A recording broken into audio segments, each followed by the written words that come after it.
Welcome to Nakano Broadway.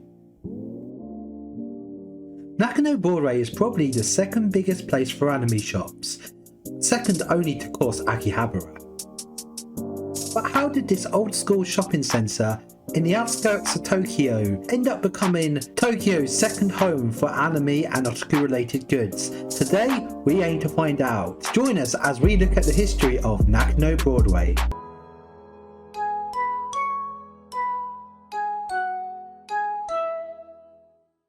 Our story begins in the 1960s, 1966 to be precise. We are in the middle of what is known as the Japanese economic miracle. This was essentially when Japan was rebuilding itself after the effects of World War II. Many big construction projects happened at this time. One of these happened in the Tokyo suburb of Nakano, simply known as Nakano Broadway. Originally planned as a shopping and apartment complex, with housing shops, restaurants, apartments, a rooftop terrace and even a swimming pool with a garden. The main goal of Nakano Broadway was to be the place where people would come for luxury goods. The next big step in Nakano Broadway's evolution would come in the 1980s. Nakano Broadway's goal of becoming the place where people would come for luxury goods unfortunately really didn't succeed. Places like Shibuya and Roppongi fortunately became way more popular, kind of leaving Nakano Broadway in some weird odd purgatory. Each unit in Nakano Broadway is actually owned by each individual retailer, which is weird because normally how a shopping mall like this would work is essentially the shopping mall would own all the shops. Essentially the shopping centre would rent the units out to people. So normally probably what would have happened if Nakano Broadway had actually owned all these units, they would have probably knocked it down and probably either built houses or something else on the ground. But no, people actually own these units and they actually use this opportunity, a lot of them being young entrepreneurs, and were able to essentially buy space in Tokyo for not a lot of money, which was really good, I guess, essentially if you're building a business up.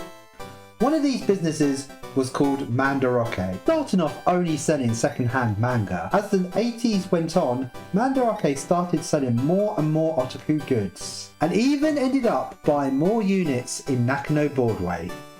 Each one dealing with different specialties, such things as figurines, tokunatsu series, videos, video games, and trading cards, just to name a few. As the 90s rolled on, more and more people started to take notice as otakus were flocking to Nakano Broadway to go to Mandarake.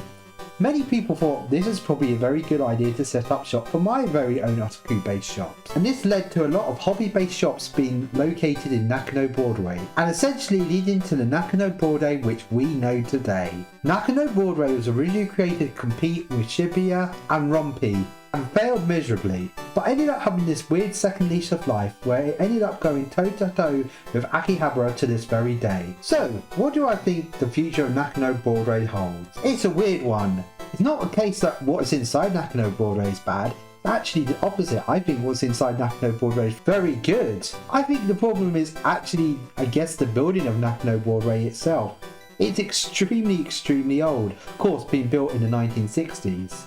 Now, Japan seems to have a weird thing about destroying old buildings. A good example of this would be the old radio building in Akihabara. Of course, this is the one we actually see in Steins Gate, and that's unfortunately been knocked down for a newer model.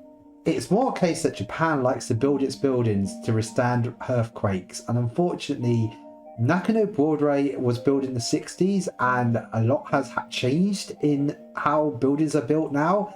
And unfortunately, my understanding is that Nakano Broadway would probably not pass current safety tests. Now, of course, with Nakano Broadway not being owned by one person and each individual unit owned by different people, a rebuild or a big refresh would take a lot of signing off to essentially get done. But with how old the building is, I really do generally see that it will sometime in the next probably 10 to 20 years. Remember, this is just me speculating. I have literally heard nothing of anything like this, but anytime I walk around this place, I am kind of like, yeah, I'm going to enjoy it, because I could really see them one day just all of a sudden like saying, hey, we're going to shut Nakano Broadway and build a new Nakano Broadway. So I really strongly do recommend that if you are coming to Japan, do make it a really big priority to come here, because I sadly do think that, yeah, one day it will come the new Nakano Broadway, which will hopefully be really awesome. But yeah, I really think you should check out the original sort of 60s mall. There's nothing quite like it. The architecture is just really lovely, and Nakano is a really, really beautiful shopping centre. Make it a priority to go. Now, how is actually Nakano itself? Please check out my next video where we'll actually be showing you around Nakano Broadway. Until then, see you, bye!